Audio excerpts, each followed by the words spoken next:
Muy buenas tardes, es para mí un gusto y un placer estar en esta 15ª versión del simposio Nefrología al Día en un Día. Mi nombre es John Mauricio Lopera Vargas, soy médico internista nefrólogo de la Universidad Pontificia Bolivariana, docente de la misma universidad. Me desempeño en mi práctica privada en el Hospital Pablo Tobón Uribe y hago parte del equipo del programa de protección renal de Sura. Quiero agradecer al doctor Iván Villegas y al comité organizador de Nefrología al Día en un Día por esta invitación. Ya son 15 años ininterrumpidos y sé que ustedes cada año esperan este evento académico de ciudad para compartir. Y hoy pues seguiremos en modalidad virtual. Y el tema al cual vamos a hacer referencia en el día de hoy es cuál es el papel de los antidiabéticos orales tradicionales en el manejo de la enfermedad renal diabética. Estos son mis conflictos de interés. No tengo ningún conflicto de interés, no poseo intereses comerciales con laboratorios farmacéuticos ni con ningún agente terapéutico discutido en esta presentación. He sido conferencista nacional e internacional para varias casas farmacéuticas y esta charla es patrocinada por Nefrodiálisis SAS. El problema de la diabetes mellitus, una condición clínica a la cual Colombia no es ajena. Es una verdadera pandemia a nivel global y es así como la OMS nos da unos datos muy importantes de cómo la prevalencia de la diabetes mellitus ha crecido exponencialmente a nivel global. Y es así como entre 1984 y el año 2014 esa prevalencia pasó de un 4.7%, o sea, de 108 millones de diabéticos en el mundo, a una prevalencia del 8.5% para el año 2014, con más de 420 millones de diabéticos. Es un verdadero problema de salud pública y se espera que para el año 2030 en el mundo haya más de 550 millones de diabéticos. Y como todos conocemos, la diabetes mellitus es la principal génesis de la complicación microvascular más frecuente, como lo es la enfermedad renal diabética, que está presente hasta en el 40% de los diabéticos al momento de la evaluación. Por eso tenemos que hacer una búsqueda muy activa, un tamizaje temprano de los pacientes diabéticos en búsqueda de la enfermedad renal diabética en su fenotipo proteinúrico no proteinúrico y tomar el papel preponderante del manejo temprano, del manejo racional y del manejo intensivo. La invitación es a vencer la inercia terapéutica y apropiarnos del tratamiento adecuado de este tipo de pacientes. ¿Por qué? Porque miren ustedes que la mortalidad de la población de diabéticos a 10 años es realmente muy importante, máxime cuando ya el paciente presenta albuminuria o cuando presenta pérdida de tasa de filtración glomerular. Y es así como los pacientes que ya tienen albuminuria, casi el 18% a 10 años está muerto. Además, si tienen pérdida de la tasa de filtración glomerular, esa tasa puede aumentar hasta casi un 25%, pero miren ustedes, cuando el paciente diabético ya tiene albuminuria asociado a tasas de filtración glomerular por debajo de 60 mililitros minuto, esa mortalidad a 10 años es del 47%. Y es ahí a donde tenemos que apuntarle con el tratamiento adecuado de esta condición clínica. Y dentro de esta evaluación del riesgo cardiovascular y renal, les traigo este acrónimo que si bien es americano, es muy didáctico porque utiliza las letras desde la A hasta la E. Y la A hace referencia a la albuminuria. Debemos hacer búsqueda activa de albuminuria. Ustedes saben que la albuminuria es un factor de riesgo independiente para desenlaces cardiovasculares. Y hoy hablamos de albuminuria en categorías A1, A2 o A3. No hablamos de micro ni microalbuminuria, porque la albúmina es una sola molécula que tiene un peso de 67 kilodaltons y debemos hablar en categorías. A1 menor de 30 miligramos por gramo por ciento, A2 entre 30 a 300 miligramos por gramo por ciento y A3 mayor a 300 miligramos por gramo por ciento. Y ustedes saben que a mayor grado de albuminuria, mayor desenlaces cardiovasculares. La B hace referencia a la presión arterial. Recordemos que los pacientes diabéticos que coexisten con hipertensión, que es una condición muy frecuente, debemos tener metas muy estrictas de presión ojalá con una presión arterial sistólica menor a 130, ya algunos hablan que menor de 120, y diastólicas por debajo de 80. Máxime cuando hay proteinuria asociada mayor a 1 gramo en 24 horas. El tema de lípidos es fundamental. Sabemos que la dislipidemia es un factor importante de progresión para la arteriosclerosis. La diabetes, obviamente, el control glicémico pre y postprandial y apuntarle la hemoglobina glicosilada y el tema de la pérdida de filtración glomerular. ¿Esto a qué nos invita? A que debemos hacer un manejo holístico del paciente. Miren que aquí estamos saliendo del enfoque netamente glucocéntrico. La diabetes no es el único factor que tenemos que cuidar, sino todo lo otro, la presencia de albuminuria, hipertensión, dislipidemia y obviamente el grado de función renal nos va a permitir determinar ciertas acciones farmacológicas. Pero entremos en materia. ¿Cuáles son los grupos de antidiabéticos orales tradicionales que se han utilizado en los pacientes diabéticos y que podemos usar en la población con enfermedad renal diabética establecida? Miren, esta es la guía de práctica clínica para la enfermedad renal diabética, en la cual tuvimos el gusto de participar y que fue lanzada el año pasado a través de la Asociación Colombiana de Nefrología por el capítulo del Comité de Nefrodiabetes, del cual hago parte. Y miren ustedes, cuando hablamos de los antidiabéticos orales tradicionales, tenemos básicamente 5 grupos. Tenemos las biguanidas, las sulfonilurias, las meglitinidas, los inhibidores de la alfa-glucosidasa y los inhibidores de PP4. Y cuando ustedes miran en este esquema, que lo pueden consultar en esta guía de práctica clínica, miren ustedes que tenemos varios puntos importantes que debemos tener en consideración cuando vamos a escoger un antidiabético oral. O sea, ¿cuál es el impacto de ese antidiabético en la mortalidad por toda causa? ¿Cuál es el impacto en eventos cardiovasculares? El riesgo de hipoglucemia, la disminución de peso y la disminución de hemoglobina glicada. Y es así que cuando hablamos de la biguanida y su mayor representante, que es la metformina, miren ustedes que la metformina es un medicamento que es favorable en todos estos aspectos. Disminuye la mortalidad por todas las causas, tiene disminución de eventos cardiovasculares, es segura y minimiza el riesgo de hipoglucemia, tiene un importante impacto en términos de reducción de peso y de hemoglobina glicada. Cuando miramos las sulfonilurias, particularmente las de segunda generación, como la glibenclamida, la glicazida o la glimepirida, ustedes pueden ver que con sulfonilurias no tenemos unos buenos desenlaces. No hay aspectos favorables en cuanto a la mortalidad por toda la causa. No hay desenlaces favorables en eventos cardiovasculares. El riesgo de hipoglucemia es alto con estos tipos de medicamentos y la disminución de peso no se logra. De hecho, la glicazida y la glimepirida tienen un incremento de peso que puede ser hasta de 2.5 kilogramos. Su único aspecto relevante y positivo es la disminución de hemoglobina glicada, que puede ir entre 1 a 1.5 puntos desde el punto de vista porcentual. ¿Qué pasa con los inhibidores de la alfa-glucosidasa, con su principal representante, que es la carbosa? No tiene un efecto realmente en impacto en infartos cardiovasculares, son medicamentos muy seguros en términos de desarrollo de hipoglucemia, tienen impacto en la reducción de peso y en reducción de hemoglobina glicada.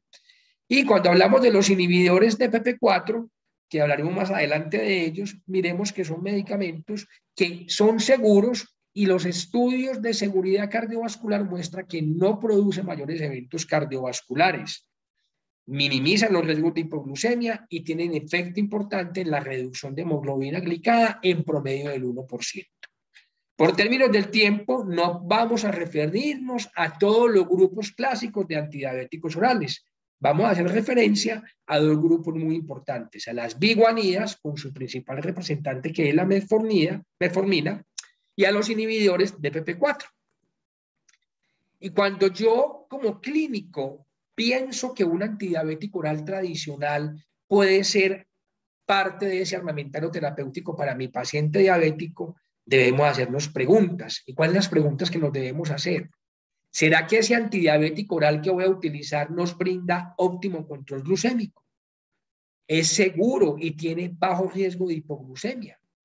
me confiere seguridad cardiovascular y puede minimizar los desenlaces cardiovasculares, tiene efecto en la reducción de peso y me protege en el riñón.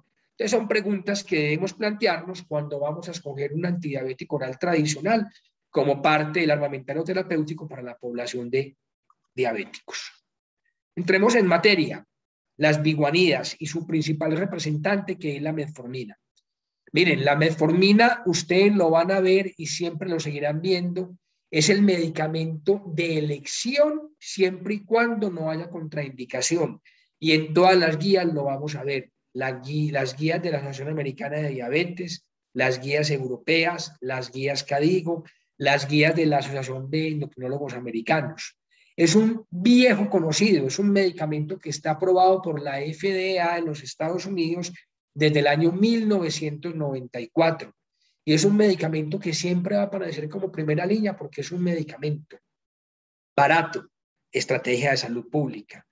Los innumerosos trabajos que hay con metformina como monoterapia o aunado a otros medicamentos ha mostrado seguridad cardiovascular, ha mostrado impacto en reducción de eventos cardiovasculares, ha mostrado impacto en la reducción de peso, de hemoglobina glicada, y es un medicamento que tiene seguridad desde el punto de vista de la función renal. Y ya vamos a ver cuándo está contraindicado dependiendo de la tasa de filtración glomerular. Entonces, la metformina es un medicamento que realmente tiene todavía mucha vigencia y seguirá apareciendo en las guías. Recordemos que la metformina, sus principales efectos secundarios son básicamente gastrointestinales, náuseas, vómito y diarrea. Y la temida acidosis láctica realmente es muy infrecuente. Un estudio muy grande que se hizo con más de 370,000 pacientes mostró una incidencia solamente del 0.1 al 0.2 de acidosis láctica en la población de diabéticos que utilizaron metformina sola o con otros medicamentos. Y se calcula que el número de episodios año de acidosis láctica es de 5 episodios por cada 100,000 pacientes año. Y este artículo es muy lindo del año pasado, publicado en Therapeutics Advances in Endocrinology, donde nos preguntan si la metformina debería persistir como el medicamento de primera línea. Y la respuesta es sí. Miren todos los efectos benéficos de la metformina. Disminuye la absorción de glucosa a nivel del tracto gastrointestinal. Disminuye la gluconeogénesis a nivel hepático. Aumenta la captación de insulina a nivel de los tejidos periféricos, principalmente a nivel del músculo estriado esquelético. Entonces es un medicamento muy seguro que ayuda mucho a ese control del paciente diabético. Pero la pregunta es, ¿qué dicen las guías con respecto al uso de metformina? Miren ustedes, guías ADA 2022, guías CADIGO 2022. Y miren lo que nos está diciendo CADIGO. La primera línea de terapia para un paciente diabético, siempre y cuando no haya contraindicación, es la metformina. Y se debe utilizar a dosis plenas cuando la tasa de filtración glomerular está por encima de 45 mililitros minuto. Cuando la tasa de filtración es menor a 45 mililitros minuto, debemos hacer una reducción de la dosis al 50% de la dosis habitual.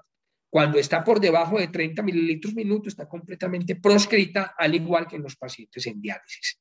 Pero miren lo que nos dice la guía CADIGO. Metformina aunada a un inhibidor SGLT2. Esa es la primera línea de terapia que nos recomienda la guía CADIGO y que va en concordancia con las guías también ADA 2022. Y esto es lo que nos dicen como recomendación. Muchos pacientes diabéticos tipo 2 con enfermedad renal crónica y que tengan una tasa de filtración glomerular por encima de 30 mililitros minutos se benefician del tratamiento de metformina asociado a un inhibidor SGLT2. Si una vez tenemos esa combinación de metformina con inhibidores SGLT2 o metformina como monoterapia y yo como clínico no estoy logrando las metas en mi paciente, adicionemos un segundo o un tercer medicamento. Y en esta escala de adición de medicamentos están los análogos GLP-1, a lo cual no haré referencia. Tendremos una charla muy interesante por el doctor Jorge Rico, que nos va a hablar acerca de estos nuevos medicamentos innovadores. Pero miren ustedes que si vamos a pensar en otro antidiabético oral, aparecen los inhibidores de PP4, aparecen la sulfoniluria,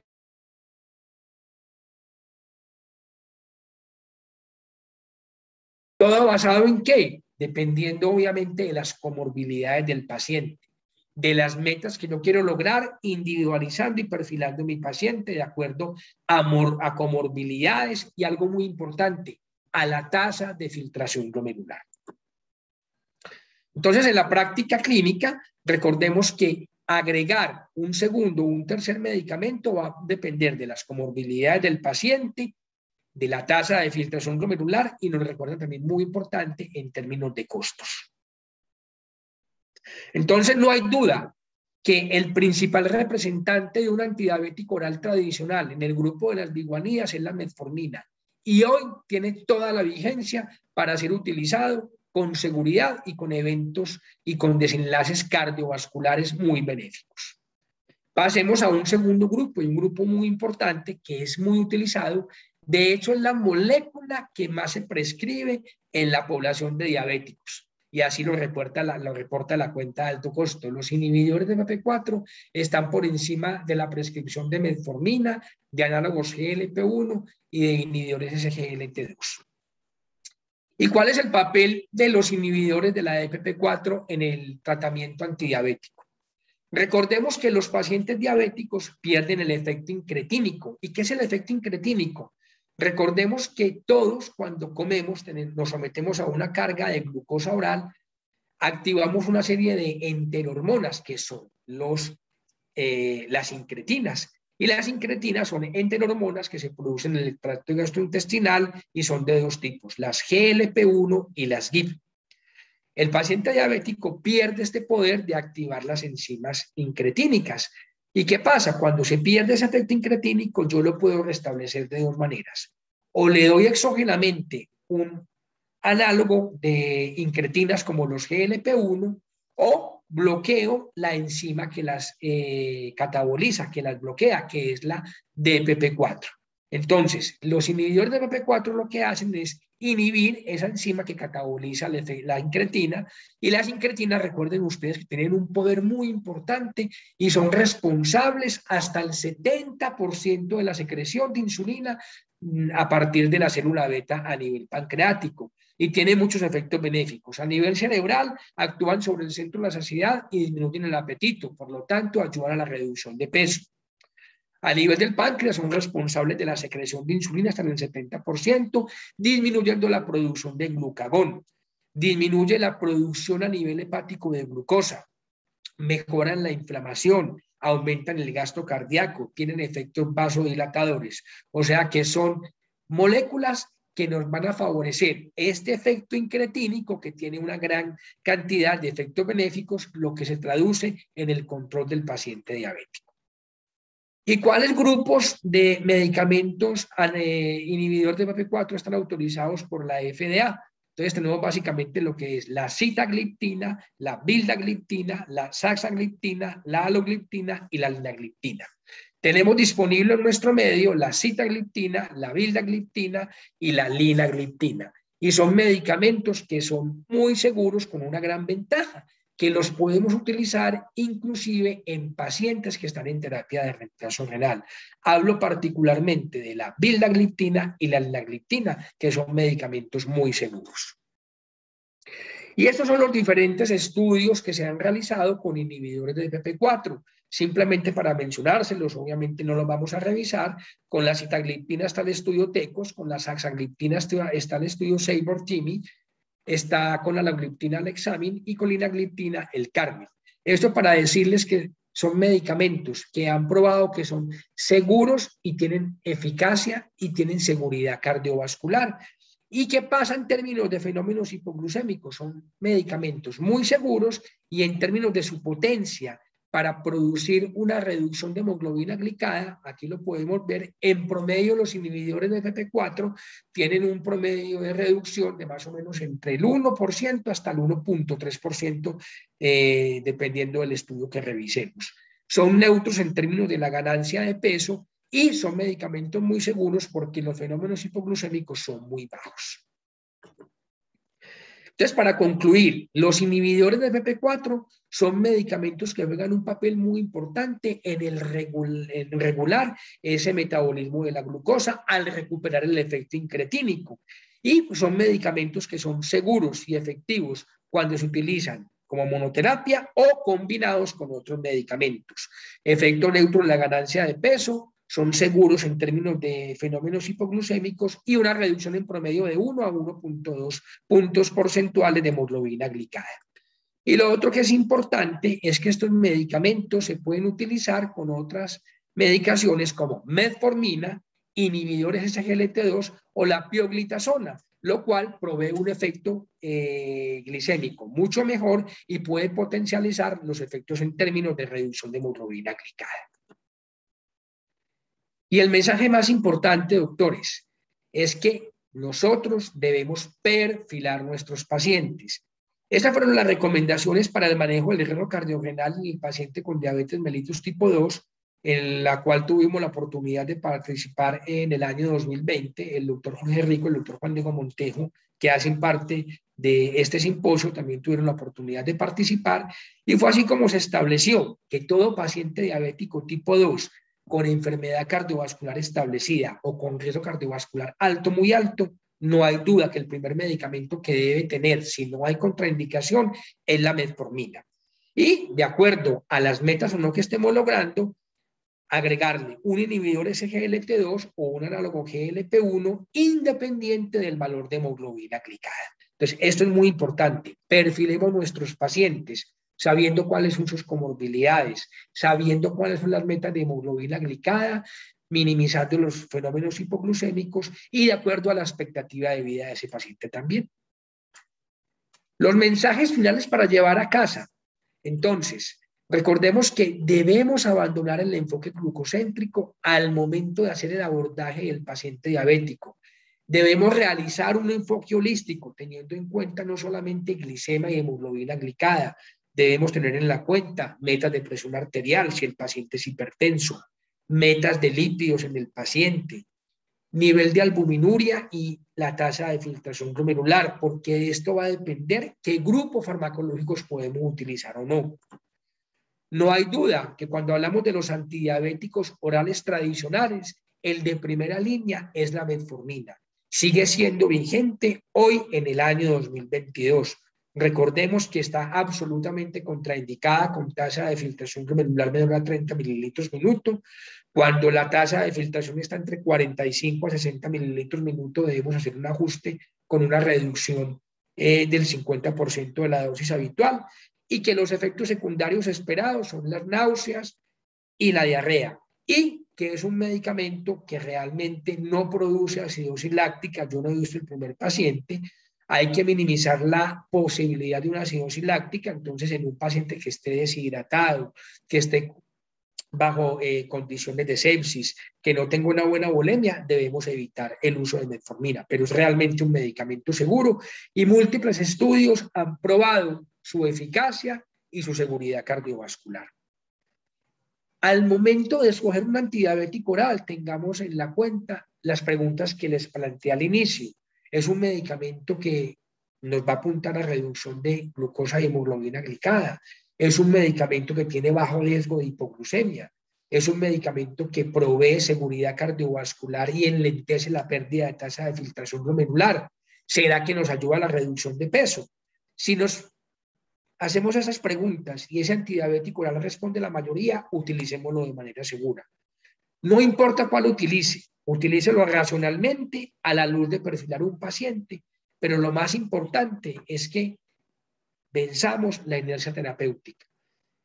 La responsabilidad del manejo de la diabetes no se la podemos relegar al médico de atención primaria. No podemos esperar que el internista o el endocrinólogo tome las acciones. Cada uno de nosotros es corresponsable de abandonar la inercia y escoger la mejor combinación de medicamentos para el mayor beneficio de los pacientes. Y el mayor beneficio es seguridad cardiovascular, minimizar los riesgos de hipoglucemia, reducción de peso e impactar en los desenlaces. Esto pues es una revisión muy sucinta, muy gruesa en términos de lo que son los antidiabéticos orales tradicionales todavía tienen papel. Obviamente, hoy por hoy conocemos que hay medicamentos innovadores que han mostrado unos desenlaces cardiovasculares maravillosos, pero en esta conferencia no era el momento para revisarlos. El doctor Jorge Rico más adelante nos hablará de esos medicamentos maravillosos como son el grupo de los inhibidores SGLT2, que son medicamentos orales, y de los análogos GLP-1. Quedo entonces disponible para que en el momento de las preguntas podamos resolver algunas inquietudes. Una feliz tarde y que disfruten mucho este evento académico de Ciudad. Muchas gracias.